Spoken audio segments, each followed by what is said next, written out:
다 같이 한 목소리로 합독하겠습니다. 지금 우리가 하는 말의 요점은 이러한 대제사장이 우리에게 있다는 것이라. 그는 하늘에서 지극히 크신 이의 보좌 우편에 앉으셨으니 성소와 참 장막에서 섬기는 이시라. 이 장막은 주께서 세우신 것이요 사람이 세운 것이 아니니라. 대제사장마다 예물과 제사드림을 위하여 세운 자니 그러므로 그도 무엇인가 드릴 것이 있어야 할지니라.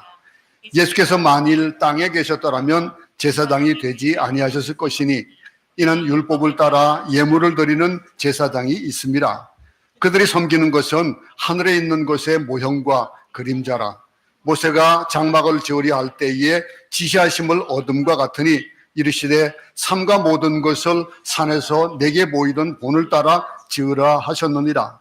그러나 이제 그는 더 아름다운 직분을 얻으셨으니 그는 더 좋은 약속으로 세우신 더 좋은 언약의 중보자시라. 첫 언약이 무음하였더라면 둘째 것을 요구할 일이 없었으려니와.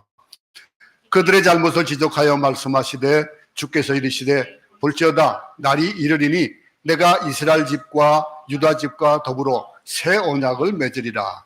또 주께서 이르시기를 이 언약은 내가 그들의 열조의 손을 잡고 애굽 땅에서 인도하여 내던 날에 그들과 맺은 언약과 같지 아니하도다. 그들은 내 언약 안에 머물러 있지 아니하므로 내가 그들을 돌보지 아니하였노라. 또 주께서 이르시되 그날 후에 내가 이스라엘 집과 맺을 언약은 이것이니 내 법을 그들의 생각에 두고 그들의 마음에 이것을 기억하리라.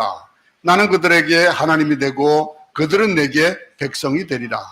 또 각각 자기 나라 사람과 각각 자기 행절을 가르쳐 이르기를 주를 알라 하지 아니할 것은 그들이 작은 자로부터 큰 자까지 다 나를 알미라. 내가 그들의 불의를 긍휼히 여기고 그들의 죄를 다시 기억하지 아니하리라 하셨느니라.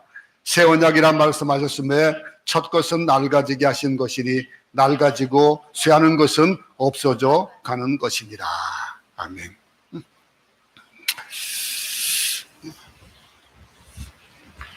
1936년에 41살이었던 우리가 잘 아는 그런 에드워드 8세 영국 왕이 있었습니다. 근데 그가 그 영국의 왕자리를 내놓고 어떤 여인과 사랑에 빠졌어요.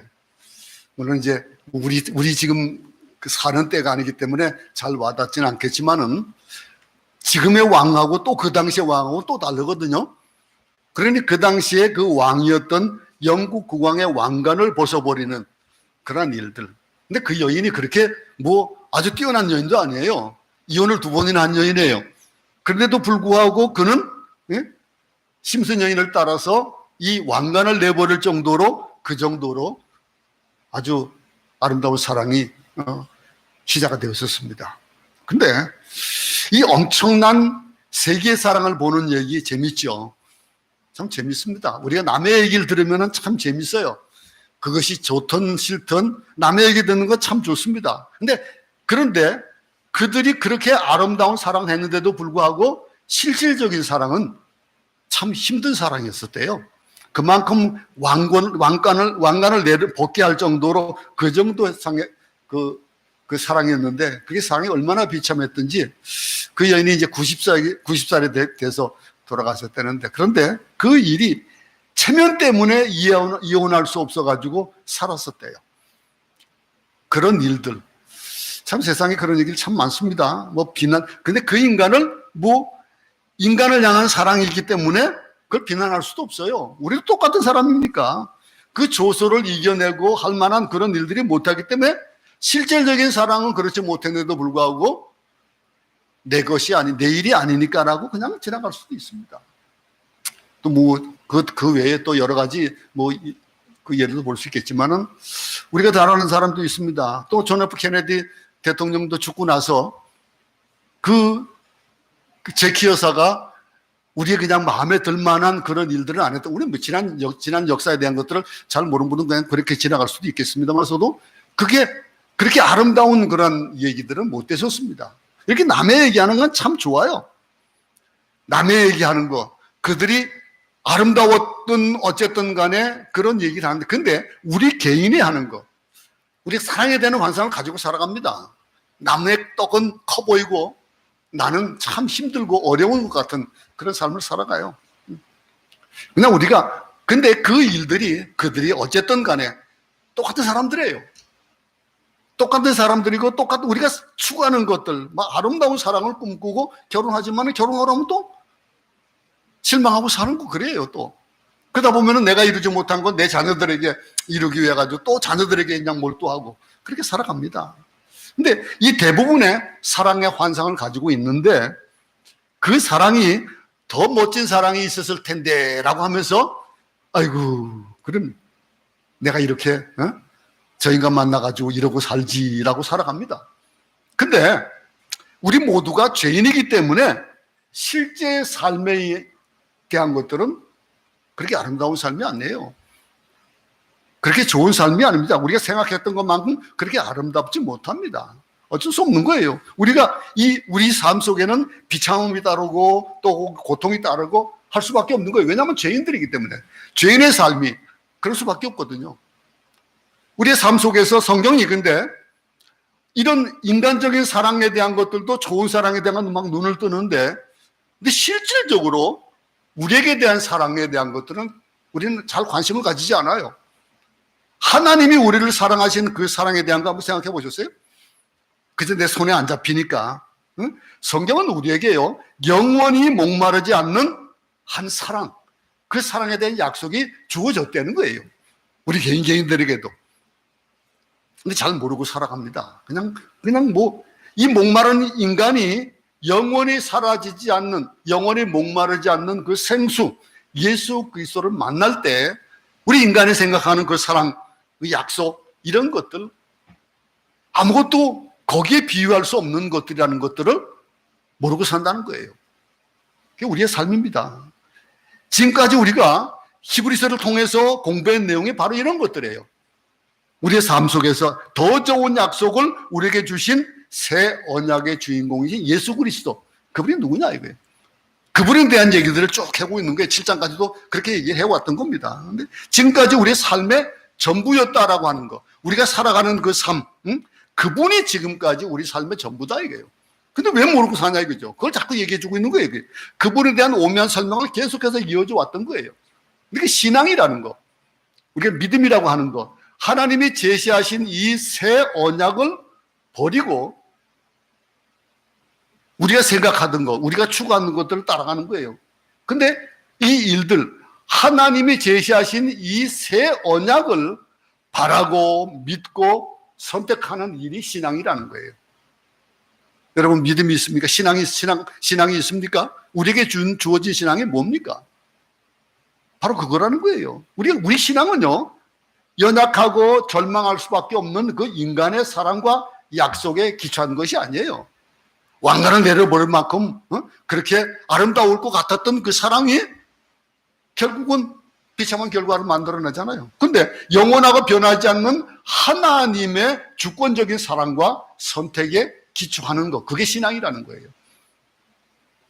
여러분, 뭘 하면은 좀 열심히 해야죠. 열심히 해야, 또 성실하게 해야 그것이 좋은 결과를 만들어내는 거예요. 근데 그냥 대충 해보세요. 어떤 결과를 만들어낼까요? 우리 삶이 대충 살아가면은 그 삶이 나타나요. 그렇게 대충적인 결과가 나타나요. 우리 삶에서도 그렇지만 우리 자녀들의 삶에도 그게 나타나요. 그 자녀를 얼마나 사랑하느냐, 얼마나 그를 위해서 뒷바라지 해주냐에 따라가지고 그 자녀가 또 달라지는 거예요. 아침에 식사하면서 그런 얘기를 했었습니다. 뭐 우리 이제 친구 얘기하다가 공부 잘하던 사람하고 공부 못하던 사람, 뭐 이런 것들, 공부가 학교에서 우등생이 사회에서 뭐 우등생이냐? 근데 그게 그렇게 돼요. 학교에서 우등생은요, 사회에서도 우등생이 되어져 가요. 근데 그걸 뭐 학교에서 우등생이, 그건 다 자기 그냥 자기 안주하려고 그냥 자기한테 위안받는 거라고 그렇게 하는 거예요. 근데 그게 아니거든요. 근데 우리에게 주어진 것들, 이 주제가 뭐냐? 예수님이 그럼 그분이 우리에게 세왕역을 주신 그분이 누구냐 이거예요. 그거를 설명해 주는 것. 이 8장 1절로 한번 보겠습니다. 지금 우리가 하는 말의 요점은 이러한 대제사장이 우리에게 있다는 것이다. 그는 하늘에서 지극히 크신 이의 보좌 우편에 앉으셨으니라고 하면서 여기에 이 앞에서 7장까지 했던 그 말씀의 핵심이 바로 이거예요. 그 대제사장이 우리에게 있다 이거예요. 우리에게 있다. 그분과 내가 별개가 아니다 이거예요. 그 얘기를 하는 거예요. 이 지금까지 했던 이야기의 주제가 멜기세덱의 반차를 따랐던 그 대제사장인 예수님이 바로 우리 앞에 계시다는 거예요. 내 옆에 계시다는 거예요. 저기 멀리 계신 것도 아니고 지금 이 자리에 지금 여기에 계신다. 그 얘기를 지금 하고 있는 겁니다. 지금 신앙은요 저기에 계신 하나님을 믿는 것이 아니라 바로 여기에 있는 하나님을 믿는 게 신앙이에요. 여러분들은 어떤 신앙을 알고 있습니까? 여러분의 하나님은 어디 계십니까 지금? 무슨 얘기든지 남에게는 참 쉬워요. 쉽게 얘기할 수 있어요. 다른 사람의 신앙 문제 얘기하기 쉬울 수 있어요. 쉽게 할 수 있어요. 근데 내 문제, 내 신앙 얘기는 다릅니다. 그건 내게 직접적인 영향을 끼쳐지는 것이고 내 삶이 변화가 되어지는 거고 그 결과가 나타나는 것들이에요. 눈에 보이는 게. 근데 예수님이 저기 계신 것이 아니라 지금 바로 우리 옆에, 우리 앞에 계신다? 이건 지극히 현실적인 문제예요. 그분을 믿느냐 안 믿느냐에 따른 그 신앙에 대한 것들은요 내일의 결과가 만들어내요. 이 중요한 얘기입니다. 우리가 매일매일 그냥 하루하루 그냥 아무렇게 사는 것, 우리가 논리 이성을 뛰어넘는 것들이 바로 예수님이 지금 여기 계시다 이거예요. 그분을 믿는 그 신앙이 내 신앙이, 이 히브리서 기자가 계속해서 얘기한 주제가 그거예요. 계속해서 예수님은 설명합니다. 대제사장인 예수 그리스도, 가장 아름답고 뛰어난 이름 예수 그리스도, 우리의 영원하신 분, 계속해서 7장까지 해오던 말이에요. 멜기세덱의 반차를 따르신 분, 이 얘기를 해오다가 그러면서 이 설명을 해오면서 그분이 그저 그때 계셨던 분, 그분으로 그냥 저쪽에 계신 분이 아니라 지금 나와 함께 계신 분이다. 우리에게 있다. 이 얘기가 그런 의미예요. 우리에게 있다. 이 일, 지금 우리 옆에 있다는 얘기, 우리 앞에 있으면서 우리는요, 우리 옆에 계시면서 우리가 도피할 수도 없어요. 회피할 수도 없어요. 우리가 어떠하든 간에 항상 변명할 수도 없는 거예요, 그건요.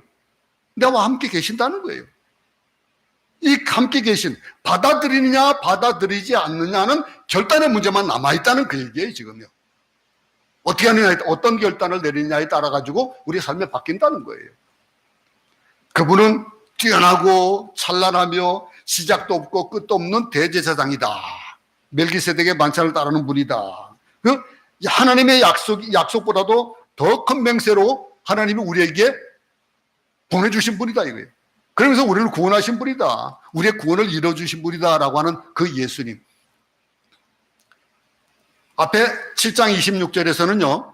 이런 대제사장은 우리에게 합당하니 거룩하고 악이 없고 더러움이 없고 타인에게서 떠나 계시고 하늘보다 높이 계시니다. 이렇게 설명을 했거든요. 근데 그분이 지금 이 자리에 계시다는 거예요. 오늘 여기에 대제사장이 우리에게 있다. 이 말의 중심에서 아주 잘 생각해 볼 수 있기 바랍니다. 신학이라는 것은요, 바로 예수 그리스도를 영접하고 예수를 만나는 일이에요. 옆에 계시는데 그냥 모르면 나와 아무 상관이 없는 분이면 아무 일 없잖아요. 그죠? 여러분들이 길 지나가다가 아무리 옷깃을 스치고 지나가도 나하고 아무 상관없는 분은 그냥 그렇게 지나가는 거예요. 보세요. 우리와 함께 계시고 우리와 더불어 먹고 마시고 사귀고 교제하는 그분이 뭐 부족해서 우리와 함께 계십니까? 뭐 모자라서 우리와 함께 계시냐 이거예요. 우리에게 뭘 얻어볼 게 있어가지고 계시겠어요?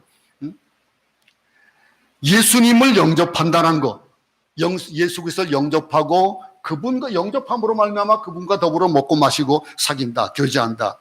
우리 마음속에 거하시는, 그래서 우리가 그런 얘기 하잖아요. 우리 마음속에 좌정하시사 그러잖아요. 예수께서 좌정하시는 삶, 예수께서 계시는데 우리가 함부로 삶을 살 수는 없잖아요. 그분, 근데 이 성경은요, 우리 앞에 계신 예수 그리스도가 어떤 분이시냐라고 하는 걸 이 세 가지로 설명하고 있습니다. 그분이 하늘 보좌에 앉아 계신 분이다 그랬습니다. 그럼 그 의미가 뭡니까? 예수님은요, 못 박혀 죽으셨을 뿐 아니라 부활하셨다는 거예요.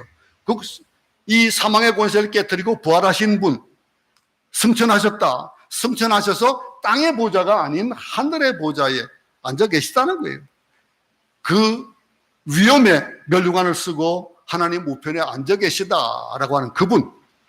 우리의 신앙이 왜 우리 삶에서 능력이 없는 줄 아십니까? 여러분, 삶에 왜 능력이 없습니까? 삶에 왜 제대로 안 돼가는 일이 그렇게 많아요? 능력이 없는 이유가 뭔지 압니까? 우리가 믿는 예수님, 내가 믿는 예수가 시시하기 때문에 그래요. 시시하게 믿기 때문에 그래요. 그 능력이 나타날 수 없는 거예요. 시시하게 믿고 있는데 그거 시시한 만큼 나타날 수밖에요.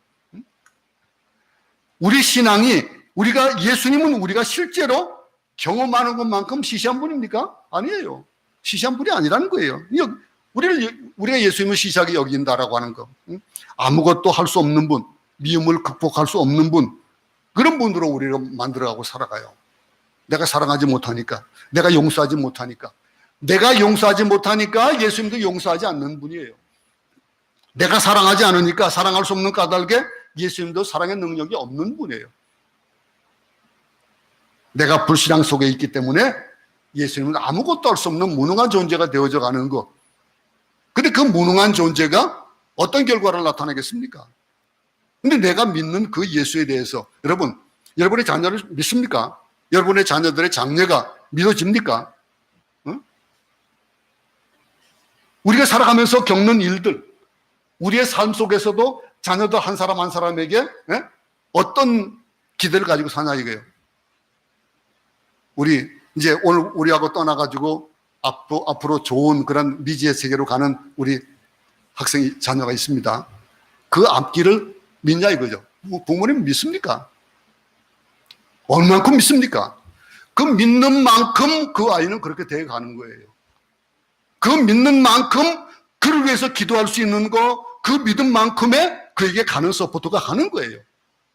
기도가 가고 여러 가지 가는 거, 그것만큼의 그 결과는 또 나타나게 되어 있는 겁니다.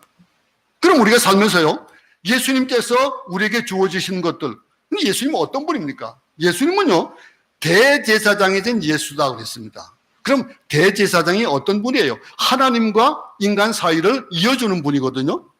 그러면 우리 앞에 계신 그분이 영광 가운데 보좌에 계신 분이다. 그 보좌에 계신 분, 다시 눈을 들어서 예수님이 어디 계시며 어떤 능력을 가지고 계신 분인가를 생각해 봐야 된다는 거예요. 그분이 계신 곳, 그분의 능력이 하나님의 영광, 그 예수님의 영광이라는 거예요. 예수님의 영광은 곧 하나님의 영광이고, 이 말은 어떤 의미가 있습니까? 예수 그리스도를 믿는 사람은 예수 그리스도의 영광의 보좌까지 이끌어 주신다는 뜻이고, 우리가 예수를 믿는다는 말은 우리가 그분의 자녀가 될 뿐 아니라 하나님의 높은 보좌에까지 우리 주의가 높아진다는 거예요.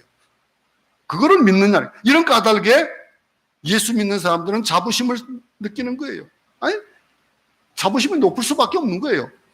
여러분, 지위가 높은 사람들이 왜 삶 자체가 거드름거려집니까? 가진 것이 많은 사람들이 왜 그렇게 당당합니까? 있으니까 그래요. 그럼 그거를 가지고 있으면서도 그걸 발휘하지 못한다. 예수 믿는 사람들. 우리야말로 허물과 죄로 죽을 수밖에 없는 인간이지만은 예수님처럼 높은 지위가 우리에게 주어졌다라고 하는 것들을 잊지 말기 바랍니다. 그걸 얘기하는 거예요. 그럼요, 이 2절을 보겠습니다. 성소와 참 장막에 섬기신 이시라. 이 장막은 주께서 세우신 것이요 사람이 세우신 것이 아니다. 참 장막에서 하나님을 섬기면서 봉사하시는 분이라 이거예요. 그 예수님이. 성전이라는 것이 뭘까요? 우리 사람 손으로 만든 그런 지은 건물, 예루살렘 성전 같은 그 성전을 얘기하는 겁니까? 그게 아니라 구원받은 그리스도의 몸, 즉 하나님의 집인 성소, 그 참 장막을 말하는 겁니다. 여기 주님의 특징이 있습니다. 근데 여러분, 주님이 그런 분인데 이 세상 와가지고 어떻게 하셨습니까? 섬기는 분으로 오셨어요. 여러분, 살다 보면은요, 참 인격적으로 아주 위대한 분들을 어떨 때 우리가 인격적으로 위대하다고 합니까? 어떤 지위나 어떤 가진 것들이 많음에도 불구하고 그것을 누리고 그것을 내는 것보다는 나는 그것 없는 것처럼 사는 사람들, 그런 사람들 겸손하다고 존경하잖아요. 근데 그분이 없어서 그렇습니까? 어떻습니까? 여러분, 필리핀에 와서 보니까 여러분들이 좋은 옷을 입고 그러면서도 그냥 간편하게 입고 나가잖아요. 그죠? 그런데 밖에 나가면은 그 사람들하고 똑같은 옷을 입었다 해가지고 우리가 주눅 드는 건 아니잖아요. 내가 가지고 있으면서도 검소한 건 다르잖아요. 우리 주님의 특징이 있는 거예요. 그분은요, 높은 보좌에 계신 분이지만은 인간의 몸을 입고 이 땅에 오셨다라고 하는 거예요. 그리고 제자들의 발을 씻어주신 거예요. 어떻게 그분이 봉사할 수 있냐? 그렇게 높은 분인데 어떻게 봉사할 수 있냐 이거예요. 그 일이 우리에게 와닿는 건 뭐예요?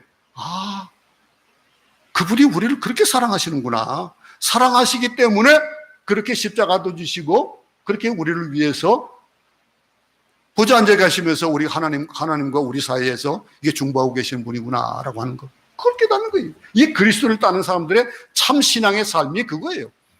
내가 예수를 믿고 나니까 은혜 받은 자일수록 하나님의 영광의 지위에 오른 자일수록 겸손합니다. 믿음이, 그리고 우리는 익은 곡식이 고개를 숙인다 그러잖아요. 그걸 보잖아요, 우리가. 그런 겸손한 하나님의 아들 예수 그리스도는 분명 하나님이시지만은 그 비참한 처지의 인간으로 오셔서 치유하시고 우리를 위해서 그렇게 낮아지셨던 그분, 영광의 자리가 십자가의 자리로, 여기 높은 지위와 학식과 재물을 가진 사람일수록 교회에서는요, 일꾼과 종처럼 섬기는 그런 이유를 보세요. 우리가 큰 교회에서 그런 얘기들 자주 듣습니다만서도 세상의 명예와 지위가 가지고 있는 사람일수록 교회에 오면은 하나님이 자꾸 낮아지게 하신대요. 어떤 장로님이 그런 얘기를 하더라고요. 내가 그래도 세상에서 그래도 좀 자리에 있고 남부를 것 없는 그런 사람이었는데 교회 와서 내가 화장실 청소한다 이거예요. 그러면서 그 화장실 청소하는 게 그게 내가 하나도 부끄럽지도 않고 내가 받은 그 은혜를 생각하니까 이게 기쁨이다 이거예요. 그런 얘기를 하면서 간증을 하는 거예요. 여러분, 우리 주님이 바로 그런 속성, 주님이 우리에게 주어주신 그 은혜가 바로 그런 것이기 때문에 우리는 오늘 우리의 삶 속에서 예수 그리스도가 낮아지신 그 낮아지심에 대한 것들을 우리가 배우고 순종하고 따라가야 된다는 거예요. 하늘에 계신 분, 하늘 보좌에 계신 분인데 또 그분이 어떤 분이냐 이거예요. 그분에 대한 설명을 또 하고 있습니다. 1절을 다시 보겠습니다. 대제사장마다 예물과 제사를 드림을 위하여 세운 자니 그러므로 그도 무언가 드릴 것이 있어야 할지니라. 그렇습니다. 3절입니다. 만일 땅에 대제사장마다 예물과 제사 드림을 위하여 세운 자가 누구예요? 제사장이에요. 그런데 그도 뭔가 드릴 것이 있어야 할 것인데 이 얘기 보세요. 여기에 예수님이 예물과 제물을 드리는 분이다 그랬습니다. 영어 성경을 보면 예물을 뭐라고 합니까? 기프트라고 합니다. 그러면 이 제물을 뭐라고 합니까? 제물은 우리가 sacrifice예요. 헌신이에요. 왜 그렇게 얘기할까요? 우리가 이 예물을 기프트라고 그래요. 그럼 우리가 보세요. 예수님은 대제사장 와서 봉사했을 뿐만 아니라 자기 몸을 하나님께 예물로 드렸습니다. 예물로 드린 자기의 몸을 희생제물로 바쳤다라고 하는 거예요. 이 제사드림, 예물과 제사드림을 위하여 세우셨다라고 하는 거. 모든 세상 사람들은 살기 위해 세상에 왔습니다. 근데 예수님은 이 땅에 오신 건 뭐예요? 죽기 위해서 세상에 오셨습니다. 왜 그랬습니까? 사람들은 더 오래 살 수 있는 방법들을 자꾸 생각을 합니다. 어떻게 하든지 잘 살려고, 어떻게 하든지 더 오래 살려고 했습니다. 근데 이 삶 속에서 죽을 결심이 있는 사람, 우리가 학교에서 옛날 학교 다닐 때 난 한 사람 버리지 않는 친구 하나 있어요. 아주 키도 조그만하고 아주 볼품 없는 그런 애인데 근데 걔는 못 건드려요. 아주 무슨 학교에서 그냥 내놓으라 하는 그런 힘센 애들도 걔를 못 건드려요. 어떤 일이 있었냐면요. 그거를 데려다가 처음에 이제 처음 이제 올라와가지고 이제 처음 만났을 때에 기 잡는다고 막 그를 갖다가 막 그냥 쥐잡지 잡았는데 그냥 맞으면서 또 그냥 이러는 거예요. 죽여라 이게. 나중에는 기가 질려가지고 꼼짝 못하는 거예요. 그런 애가 있었어요. 여러분, 우리가요 이 세상에 죽기 위해서 산다라고 생각한다면은 못할 게 뭐가 있겠습니까? 이 세상에 우리가 왜 사냐 이게. 죽을 결심을 하고 사는 사람은 위대한 삶을 삽니다. 이 일들, 예수님은 죄인을 위해서 단번에 안전하게 영원한 속죄 제사로 되셨습니다. 나를 위한 삶이 아니라 희생하고 순교하는 삶을 위해서 우리에게 길을 열어주신 그분이라는 거예요. 근데 그분, 우리 앞에 계신 분, 예수 그리스도, 그분이 어떤 분이냐라고 하는 것, 이거를 설명하면서 또 한 가지 얘기해 주는 것이 6절을 한번 보세요. 6절을 뛰어넘어가서 봅니다. 이제 그는 더 아름다운 직분을 얻었으니 그는 더 좋은 약속으로 세우신 더 좋은 언약의 직분이다. 6절의 말씀처럼 그리스도는 새 언약의 중보자입니다. 예수 그리스도가 언약의 주인공인데 그분이 더 아름다운 직분을 얻으셨다는 이 말이 있는데 그것은 구약의 제사직보다도 더 뛰어나고 아름다운 직분을 가졌다는 그런 뜻이에요. 그러면요, 그렇기 때문에 그분이 구약이 줄 수 없는 훨씬 더 아름답고 또 귀하고 뛰어나고 좋은 언약의 보증을 주신다. 이렇게 말씀을 하고 있는 겁니다. 이 특별히 언약이라는 말, 우리가요 성경을 바이블이라고 그러잖아요, 그죠? 근데 바이블이라고 하면서 그러면서 어떻게 합니까? 테스멘트라는 말을 씁니다. 뉴 테스멘트, 올드 테스멘트 그럽니다. 이 테스멘트라는 말이 이 그 율법 법적으로는 어떤 용어입니까? 유언이라는 용어예요. 테스티모니가. 그러면 근데 뭐 우리가 쓰고 있는 이거는 서약입니다. 이 서약이고 계약이에요. 이 서약이고 계약인 것들을 우리에게 주신 이 약속의 책이다라고 하는 거예요. 테스멘트가, 올드 테스멘트, 뉴 테스멘트가 이 약속이에요. 그럼 어떤 약속이냐 이게? 예수님이 우리에게 어떤 약속을 하셨나 이게? 그 약속에 대한 것, 구약이 약속이라면 신약은 성취라고 그러잖아요. 그러면 이 하나님과 인간의 관계를 한마디로 말하면 뭐예요? 언약 관계예요. 언약 관계. 근데 이 구약에서 하는 언약은 뭡니까? 그 언약은 뭐뭐 하면 뭐뭐 하겠다라고 하는 언약이었거든요. 지켜야 될 것들이 있었어요. 지키지 않으면은 버려요. 좀 이따 뭐 다시 말씀드리겠지만 여러분, 사랑이라는 단어는 몇 가지 뜻이 있다는 거 알죠? 그죠? 사랑. 아가페적인 사랑이 있는가 하면은 에르스 사랑도 있고 뭐 여러 가지 사랑에 대한 얘기 하잖아요. 그렇듯이 이 똑같은 사랑이지만 다른 언약이 있듯이 언약에도 다른 의미를 가진 두 가지 단어가 있습니다. 우리가 순다케라는 말과 또 이제 디아데케라는 말인데 이 두 가지 의미가 어떤 의미냐? 하나는요, 약속이 어떻게 이루어지죠? 우리가 약속을 하면은 어떤 동등한 입장에서 쌍방이 어떤 조건 안에서 서로 동의할 때 그때 약속을 하는 거예요. 계약을 하는 거예요. 언약을 하는 거예요. 근데 만약 한쪽이 그 약속을 파기해버리면 어떻게 됩니까? 그거는 그 파기가 되어지면서 약속 성취가 되어지지 않는 거예요. 그죠? 그런데 젊은 남자가 이제 결혼을 약속했다고 하십시다. 남자가 다른 애인이 생겼어요. 일방적으로 약속을 파기했습니다. 파기로 선언합니다. 그럼 어떻게 됩니까? 여자는 약속을 지키고 싶지만은 지킬 수가 없는 거예요. 어느 한쪽에서 약속을 어겨버리면은 그 약속을 지킬 수 있는 방법이 없는 거예요. 파기돼 버리는 거예요. 근데 한쪽이 약속을 깨버렸다? 그 약속을 이루어줄 수 없다라고 하는 것이 그게 순데케라는 원어를 쓰는 단어예요. 그러면 이 약속, 주로 이건 결혼에 대한 약속을 할 때, 결혼에 사용할 때 그런 말을 쓰고, 나라와 나라가 언약을 할 때에 쓰는 말이 이 순다케라는 말을 씁니다. 근데 이런 경우, 약속의 배후에는 언제나 배신이 깔려 있는 거예요. 한쪽이 배신할 수 있다라고 하는 것이 전제가 되어지는 거예요. 그래서 어떤 얘기 됩니까? 그래서 위약금이라는 것들을 결정하고 거기다 페널티를 또 만들어 내잖아요. 그렇게 되어지는 겁니다. 근데 만약에 이 순다케라는 것이 하나님과 우리 사이에 언약이 있다면 어떨까요? 불안하지 않을까요? 혹시 하나님 변화이면 어떡하지? 약속해 놓으시고 왜 구원해 주시겠다고 해놓고 나를 붙잡아 주지 않으면 어떡하지? 내가 진짜 죽어서 천국에 가니까 천국에 들어가지 못하고 지옥 가게 하면 어떡하지? 이런 한쪽에 이 철저히 믿겠다고 해놓고 철저히 나와 함께 하신다고 해놓고 파괴하실 분은 어떡하지? 이게 인간적인 언약 관계, 쌍방이 동급일 때에 쓰는 이 순다케라는 단어. 이걸 우리 구원에 적용한다면 참 괴로울 거예요. 힘들 거예요. 우리 사는 날마다 아마 살아오는 같은 인간과 하나님의 약속이 이 개념이었다면은 우리는 이 자리에 앉아있을 참 이 길을 위해서 얼마나 노력을 해야 될까요? 근데 여러분, 하나님의 절대 선, 하나님의 절대 의, 하나님의 절대 주권, 이거를 보면은 하나님과의 우리 언약이 일방적이라는 거예요. 동등한 입장이 아니잖아요. 하나님과 우리 사이에. 우리와 하나님과의 관계가 동등한 것이 아니에요. 일방적으로 우리에게 약속하신 것, 우리에게 일방적으로 약속한 것, 이게 디아데케입니다. 하나님과 우리의 언약은 이런 순대케가 아니에요.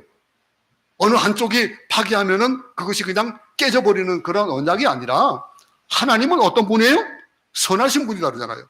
그분의 선은 절대선입니다. 하나님은 의로운 분이에요. 그분의 의는 절대적인, 아주 절대적인 의예요. 하나님의 주권, 어떤 주권입니까? 절대적인 주권이에요. 근데 그분이 약속하신, 일방적으로 우리에게 약속하신, 그게 사랑이 아닌가? 산악이 아니면 뭡니까? 그게 은혜 아니면 뭐예요? 이 타협의 문제가 되는 게 아니에요. 앞에 우리가 얘기했던 순닥케에 대한 그 개념은 타협할 수 있어요. 계약에 또 어그러지게 되면 타협을 하잖아요. 타협을 해가지고 또 조정도 하고 그래야 돼. 그런데 하나님과 그 관계의 그 언약은, 이거는 조정할 수 있는 조건이 아니에요. 여러분, 사람이 한 사람 죽었습니다. 죽으면 유언을 하잖아요. 유언장을 쓰잖아요. 그럼 유언장을 쓰면은 그 유언장을 고칠 수 있습니까? 유언에 누구는 뭐 많이 주고 누구는 적게 주고 이렇게 썼다고 해가지고 왜 나한테 불리고 하냐? 고칩시다. 안 되는 거예요. 그죠? 이 배당이 다르니까 안 되겠다, 이게 아니에요. 이 약속, 이거는 그냥 순종하느냐 안 하느냐 그거밖에 없는 거예요. 이 유언에 대한 것들, 이 하나님과 약속이 이와 같은 겁니다. 예수 그리스도를 믿느냐 믿지 않느냐는 거예요. 그러면 여러분, 내가 예수를 안 믿는다? 누구 손해예요? 하나님의 손해되는 거 아무것도 없는데도 불구하고, 하나님의 어떤 큰 이익이 있는 것도 아닌데도 불구하고 우리에게 이 약속을 주셨다라고 하는, 그게 오늘 이 약속이라는 거예요. 하나님이 주신 이 약속.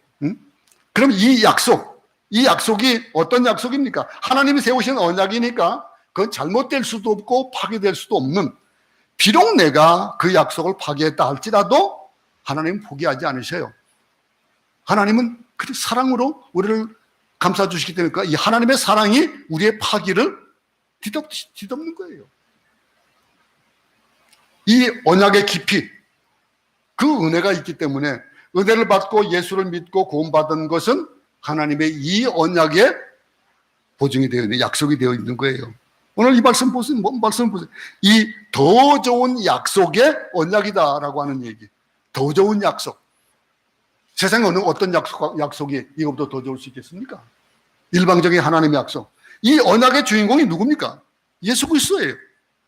이 예수 그리스도. 이 언약의 완성자가 누구예요? 예수 그리스도예요. 누구와? 나와요.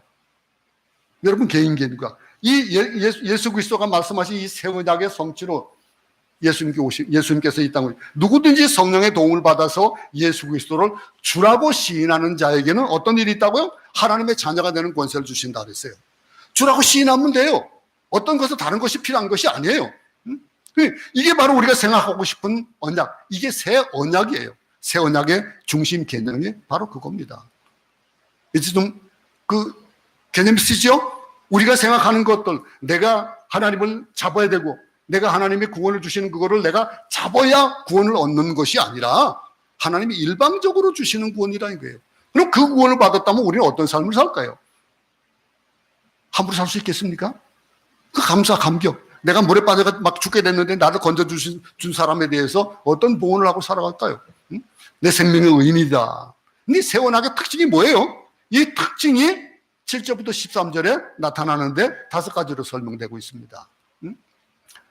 이 7절, 8절 한번 보겠습니다. 저 첫 언약이 무음하였더라면 둘째 것은 요구할 일이 없었으려니와 그들의 잘못을 지적하여 말씀하시되 주께서 이르시되 볼지어다 날이 이르리니 내가 이스라엘 집과 유다 집과 더불어 새 언약을 맺으리라 그랬잖아요.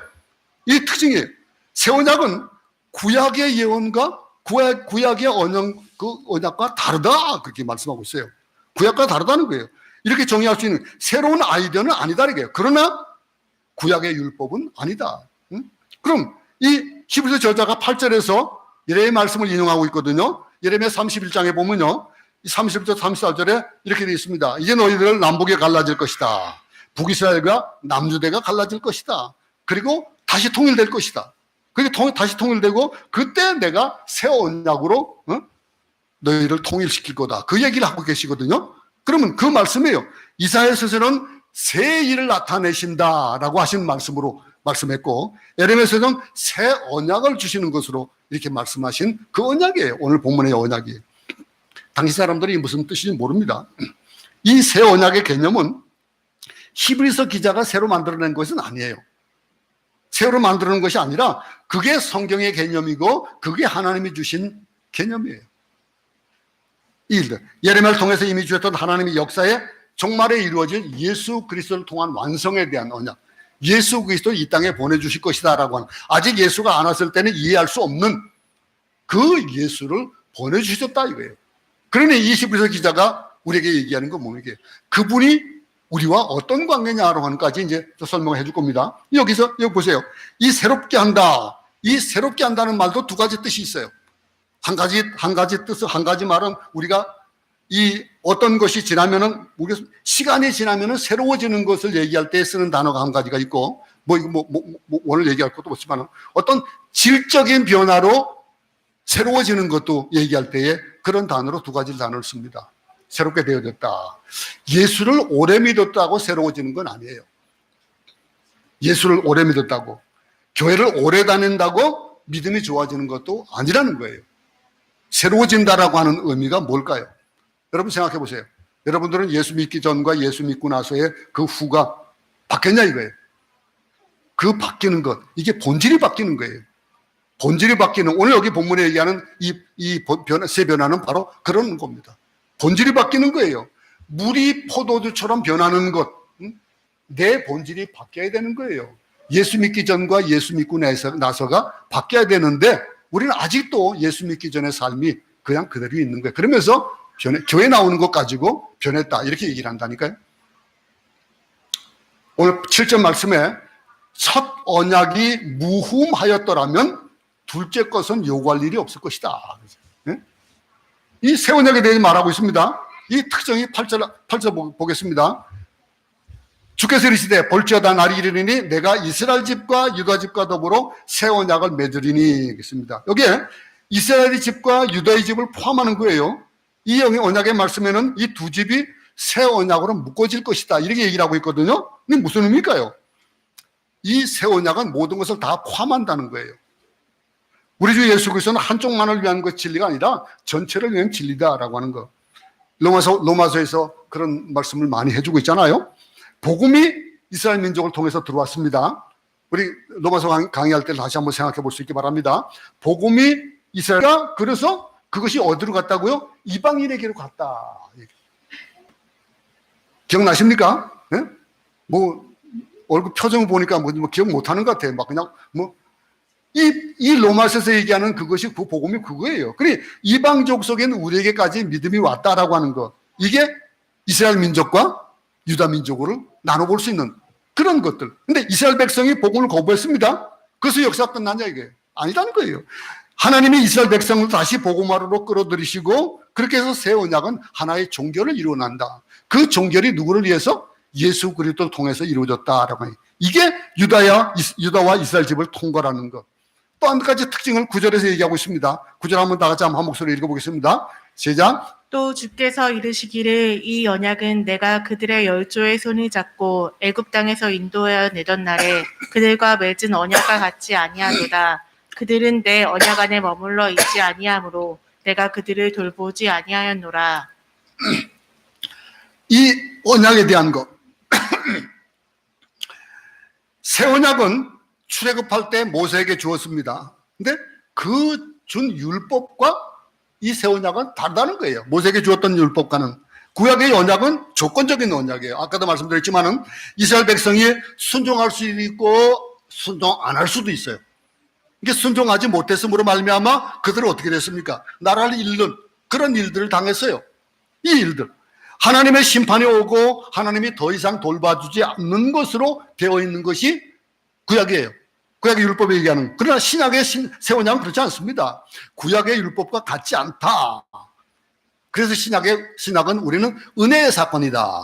신약, 새로운 언약은 은혜의 사건이다. 하나님이 그분의 자녀를 불러 모으고 백성을 찾으시고 결국 반드시 구원하신다라고 하는 은혜의 약속이 바로 새 언약이라는 거예요. 이 새 언약, 도망가고 싶어도 도망가지 못합니다. 왜냐하면 우리 배신보다도 하나님의 사랑이 더 크기 때문에 그래요. 우리의 불신보다도 하나님이 찾으시는 그 손길이 더 강하기 때문에 그래요. 우리를 반드시 구원하시고 만다. 하나님이 열심히 우리를 삼키고야 말 것이다 라고 하는 것. 놀라운 역사가 계속해서 이루어지는 것. 그 선교가 이루어지고 그러면서 순종하지 않는다면 하나님 역사가 구약이면 그냥 끝났어야 돼. 근데 그것을 일방적인 언약, 아까도 말씀드렸지만은 순답계적인 언약을 했으면은 한쪽이 언약을 파기하면 끝나버리는 거잖아요. 근데 우리에게 주어진 이 새 언약은 그게 아니라는 거예요.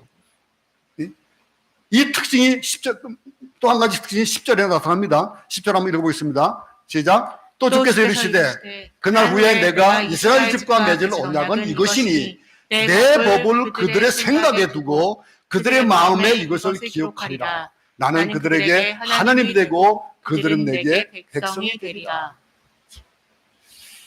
하나님의 율법은 돌판에 생겼습니다. 돌판에 새기고 그걸 지키지 않으면 하나님의 심판이 온다라고 하는 거예요. 하려는 육체에 새긴 거예요. 이 새 언약을 돌판이나 육체에 새기지 아니하고 어디에 새겼다고요?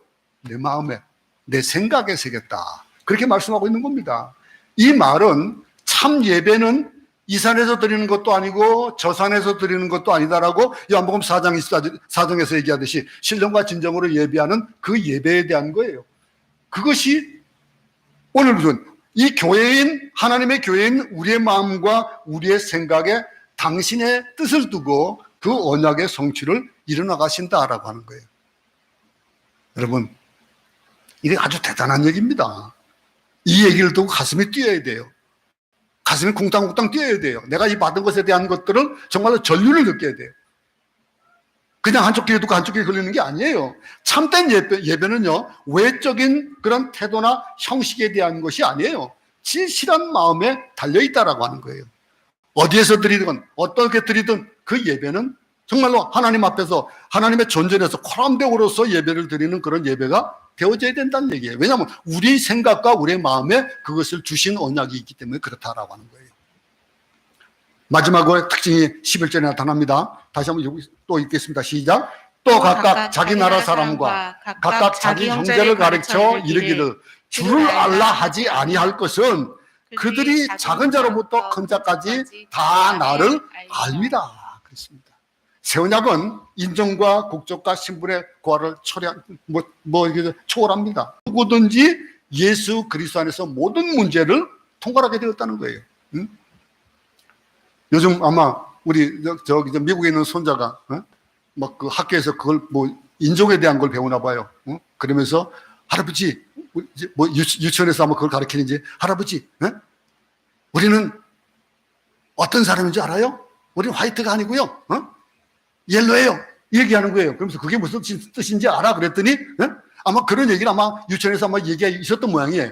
근데 어떻습니까? 인종이 달라도 세상은 그렇게 차별할 수 있겠지만은 우리는 차별하지 않습니다.